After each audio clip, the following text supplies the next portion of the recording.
What are middle ear infections? Ear infections happen when viruses or bacteria get into the middle ear, the space behind the eardrum.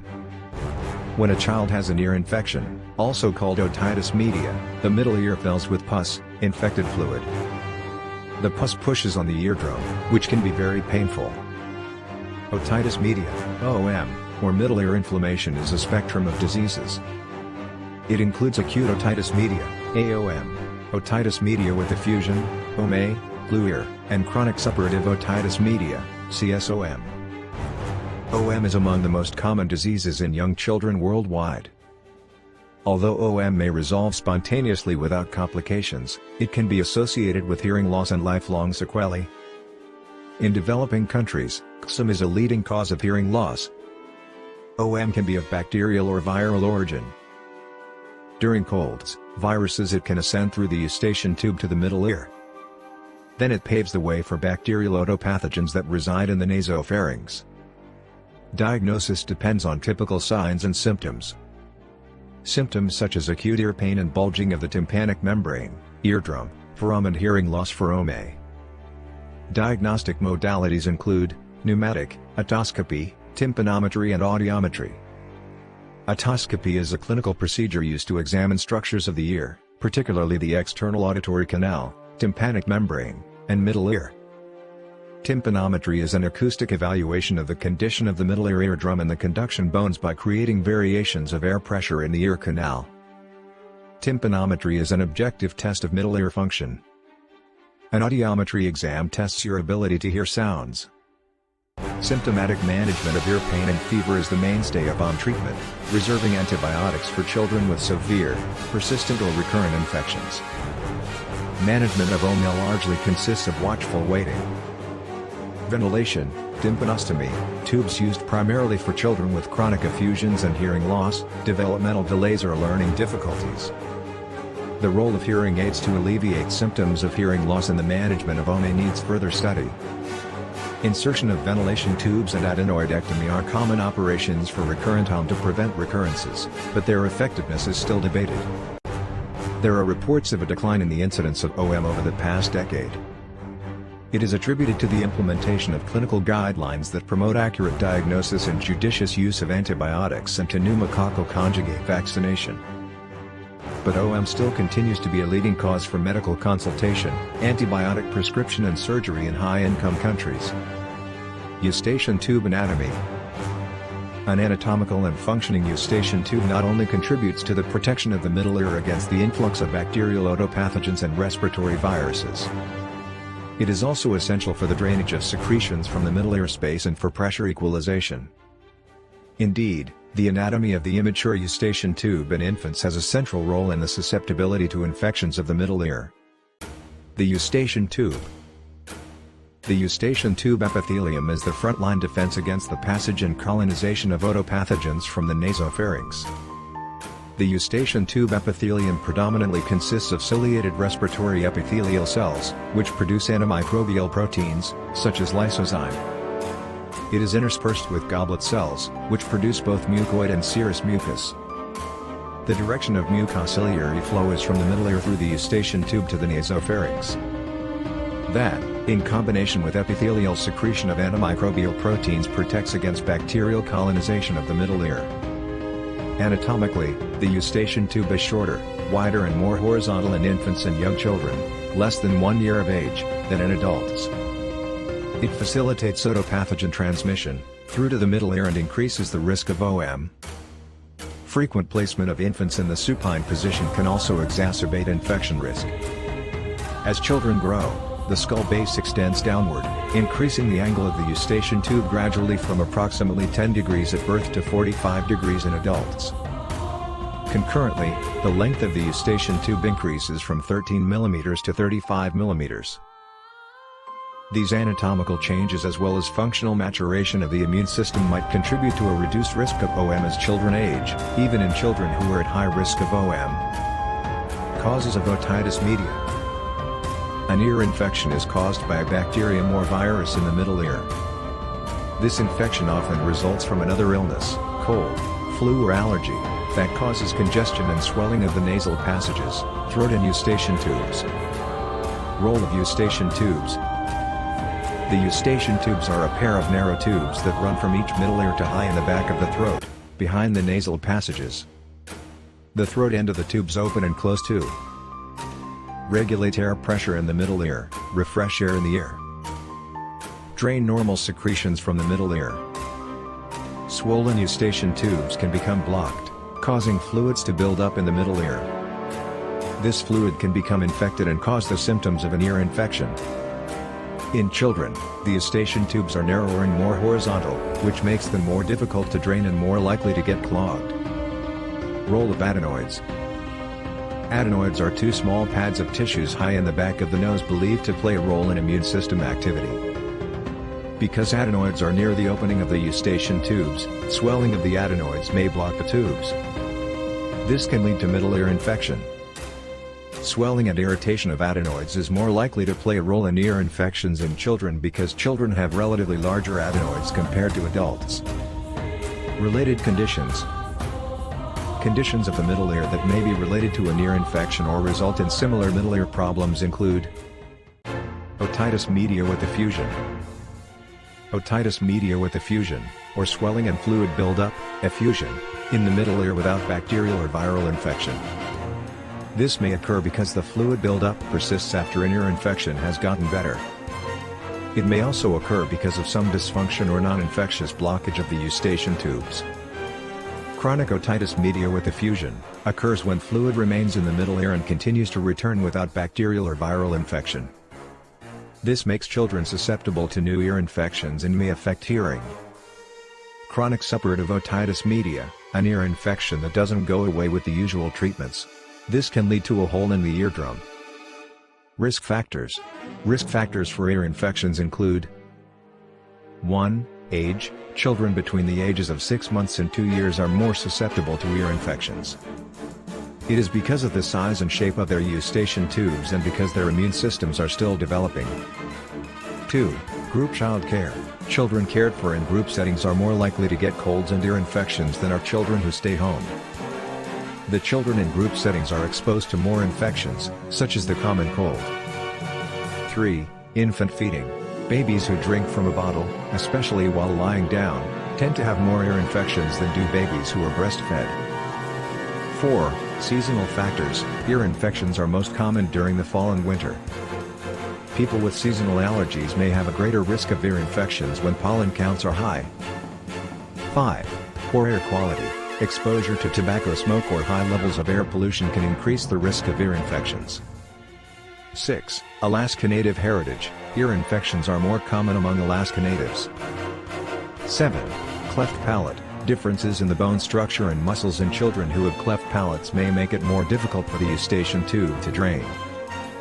Complications of otitis media. Most ear infections don't cause long-term complications. Ear infections that happen again and again can lead to serious complications. 1. Impaired hearing. Mild hearing loss that comes and goes is fairly common with an ear infection, but it usually gets better after the infection clears. Ear infections that happen again and again, or fluid in the middle ear, may lead to more significant hearing loss. If there is some permanent damage to the eardrum or other middle ear structures, permanent hearing loss may occur. 2. Speech or developmental delays. If hearing is temporarily or permanently impaired in infants and toddlers, they may experience delays in speech, social and developmental skills. 3. Spread of infection. Untreated infections or infections that don't respond well to treatment can spread to nearby tissues. Infection of the mastoid, the bony protrusion behind the ear, is called mastoiditis. This infection can result in damage to the bone and the formation of pus-filled cysts. Rarely, serious middle ear infections spread to other tissues in the skull, including the brain or the membrane surrounding the brain, meningitis. 4. Tearing of the eardrum. Most eardrum tears heal within 72 hours. In some cases, surgical repair is needed. Ear infection symptoms. The following are the most common symptoms of otitis media. However, each child may experience symptoms differently.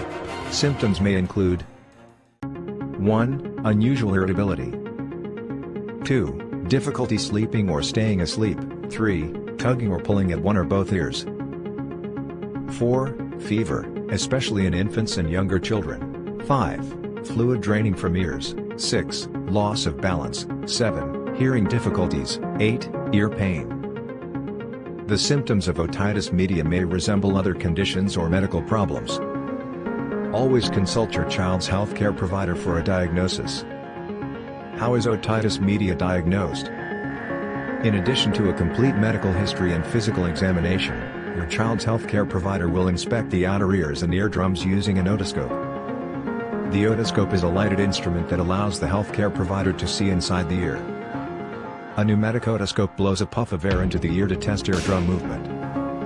Tympanometry is a test that can be performed in most healthcare providers' offices to help determine how the middle ear is functioning. It does not tell if the child is hearing or not, but helps to detect any changes in pressure in the middle ear. This is a difficult test to perform in younger children because the child needs to remain still and not cry, talk, or move. A hearing test may be performed for children who have frequent ear infections. Treatment for otitis media. Specific treatment for otitis media will be determined by your child's physician based on the following. 1. Your child's age, overall health, and medical history. 2. Extent of the condition.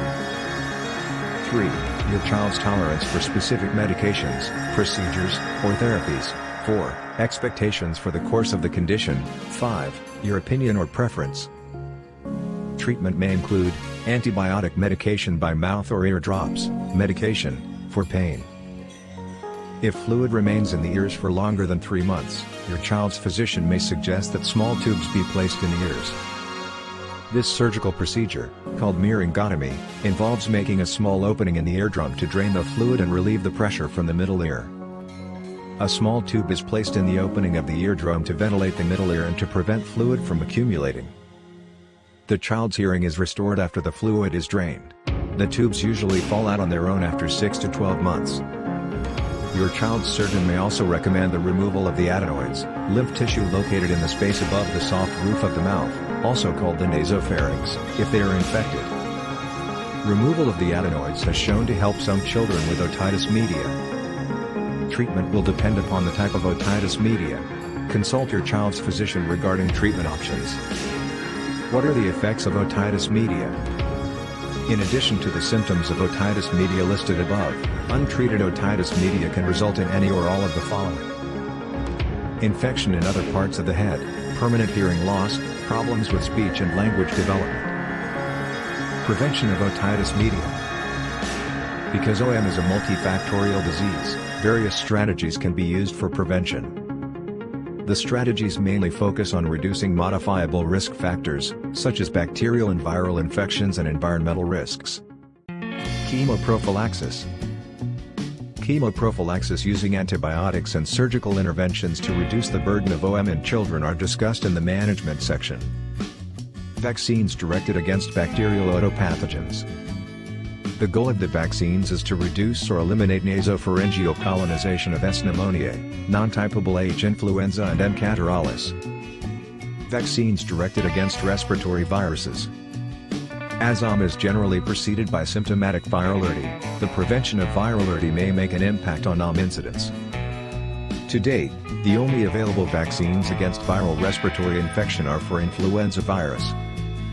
Trivalent influenza vaccines, protecting against 3 influenza virus strains. Both inactivated influenza vaccines and live attenuated influenza vaccines have been shown to reduce OM during flu seasons. The vaccines work by preventing influenza virus infection and influenza-associated OM, which occurs in up to 2/3 of young children with influenza virus infection. The effectiveness of OM prevention varies from year to year depending on the level of influenza activity in the community and how well matched the vaccines are for the circulating strains. Non-vaccine approaches to prevent virality and OM. OM occurs mostly on days 2 to 5 after early onset. Thus, early administration of antivirals during uncomplicated ERDI may prevent OM. Studies have shown a reduction in the development of OM by 43 to 85% in young children treated with oseltamivir within 12 to 48 hours of influenza symptom onset. However, a recent meta-analysis of both children and adult data concluded that neither oseltamivir nor zanamivir significantly reduced the risk of OM. Echinacea is an immune modulator and mild antiviral that is often used as a home remedy. It has been reported to reduce the risk of recurrent respiratory infections, including virologically confirmed cases, and OM. Xylitol, a 5-carbon naturally occurring sugar alcohol with antibacterial properties, has been shown to prevent recurrent OM with some success. However, the successful dose regimens, that is, chewing gum or syrup given 5 times per day continuously for 2 to 3 months, are not practical. Probiotics, mostly Lactobacillus and Bifidobacterium, have been used to reduce the risk of respiratory symptoms and OM. Results have been encouraging but warrant further investigation. Environmental risk factors. Avoidance of well-known environmental risks, such as daycare attendance, exposure to tobacco smoke and the use of pacifiers is recommended. It is suggested especially during the OM peak age of incidence, 6 to 24 months, has been associated with a reduction of OM. Conversely, the benefit of breastfeeding in preventing OM has long been known. Breastfeeding protects against OM for the first 2 years, and protection is greater for those who are exclusively breastfed and those who were breastfed for a long duration, greater than or equal to 6 months. Current guidance recommends avoidance of tobacco smoke exposure. It also recommends exclusive breastfeeding for greater than or equal to 6 months and discusses other lifestyles changes, such as avoiding supine bottle feeding. Further, reduce the use of a pacifier and consider alternative child care arrangements, for example, with smaller groups or using a child minder. Parents and kids should wash their hands well and often. This is one of the most important ways to stop the spread of germs that can cause colds and, therefore, ear infections. Keep children's immunizations up to date because certain vaccines can help prevent ear infections.